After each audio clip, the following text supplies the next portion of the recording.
Hi everyone, welcome back to another video from Tech for Gamers. In today's episode, we will be learning how to contact Monopoly Go support. If you're facing issues with Monopoly Go, then you can easily contact its support team within the Monopoly Go application.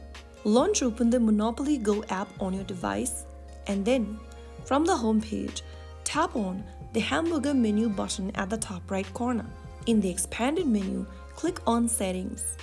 Within the Settings option, click on Customer Service. Before contacting or chatting with the support, you can check the FAQs for quick answers to common issues.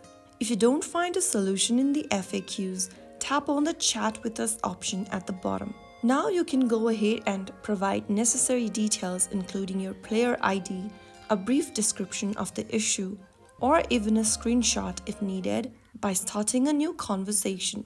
Write down your message or your question and send it to the support bot. You may also go ahead and create a live chat with an agent if you don't find solution to your questions. That way, reaching out to Monopoly Go support is quick and easy. Whether it's a technical issue or a missing reward, their team is ready to help. If you found the video to be helpful, go ahead and give us a thumbs up, comment and subscribe for more Monopoly Go tips and tricks. I'll be back in the next video. Thank you for watching.